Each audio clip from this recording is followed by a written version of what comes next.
This is called therapy, and I'd like to dedicate it to my therapist. He says, this isn't supposed to be helpful, but I think the loneliness you're feeling is where it's at right now. And that's a space you're just going to have to inhabit somehow. It all goes back to your childhood, and I think, aren't you good?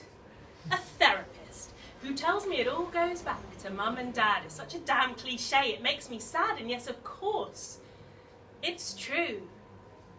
These depths of despair are nothing new. They're something I've carried around for years.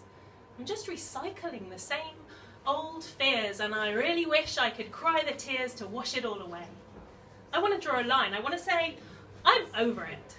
I'm now emotionally fighting fit. I'm balanced and completely stable. Now the bonkers thing is that I am fully able to convey an image of absolute tranquility and really fairly elegant stability, but I am nuts. I'm batshit crazy. I'm in my 30s, I'm a single lady, and I don't want to fall into any stereotypes, but I'm scanning the room right now for a guy. Not because I need one at home. Not because I'm bloody Bridget Jones. Not because I can't make sense of things. I can. And not because I feel invalid without a man. In fact, I'm fairly sure my ovaries have gone to sleep. And that's a status quo I'm pretty keen to keep, because not being broody sure helps with the levels of loopy. The reason is that I don't want to live my life without connection. And I am hurting from a pretty fresh rejection by a guy I kind of thought was it. And I can't comprehend how we missed the fit. I'm wondering what the universe is up to. Why was it just me for you and not the other way around? How could my mistake be so profound that I'm left feeling like I'm 14 again? When I'd write, I heart him in purple pen over and over, and then I don't know the answer to that because I'm not allowed to know where he's at. And I can only assume it has something to do with his childhood. Maybe his breastfeeding days weren't so good.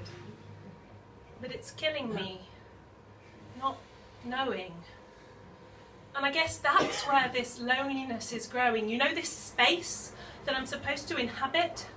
Well, my skin feels so tight that I wish I could grab it and tear it off and reveal the raw violence of my failed connection. It's a frightened and a very frightening reflection, and it stands before you now visceral and bleeding, silently screaming, desperately pleading, somebody see me! Somebody hold me. Somebody clothe me. Somebody love me. Somebody know me. I'm so fucking lonely. Nuts. You see?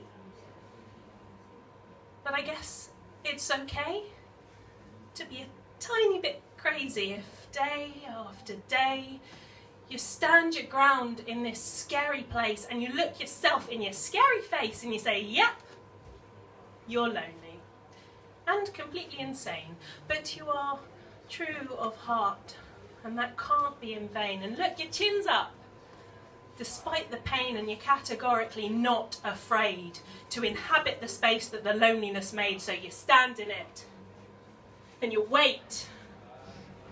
And he says, we've come to the end of the session now. And I think, wow, because he said it wasn't supposed to be helpful. Thank you very much.